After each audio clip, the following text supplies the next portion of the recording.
Then I stood on the sand of the sea, and I saw a beast rising up out of the sea,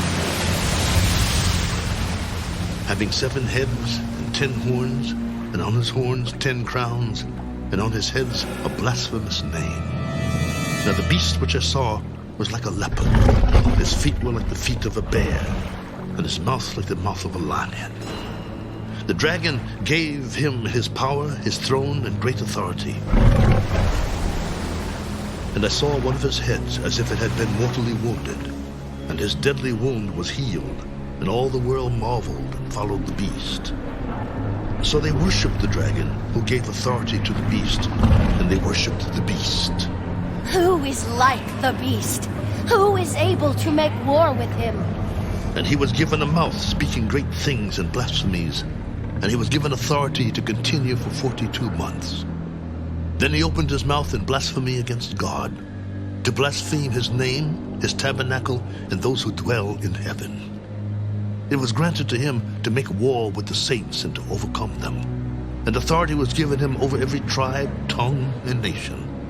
All who dwell on the earth will worship him, whose names have not been written in the book of life of the Lamb slain from the foundation of the world.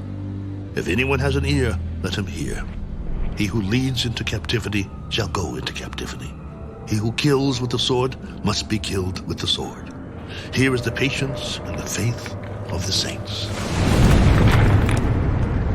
Then I saw another beast coming up out of the earth, and he had 2 horns like a lamb and spoke like a dragon.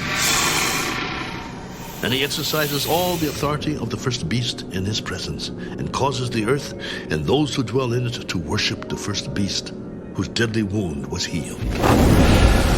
He performs great signs, so that he even makes fire come down from heaven on the earth in the sight of men. And he deceives those who dwell on the earth by those signs which he was granted to do in the sight of the beast, telling those who dwell on the earth to make an image to the beast who was wounded by the sword and lived.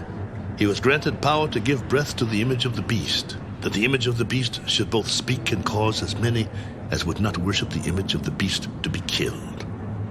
He causes all, both small and great, rich and poor, free and slave, to receive a mark on their right hand or on their foreheads, that no one may buy or sell except one who has the mark or the name of the beast or the number of his name.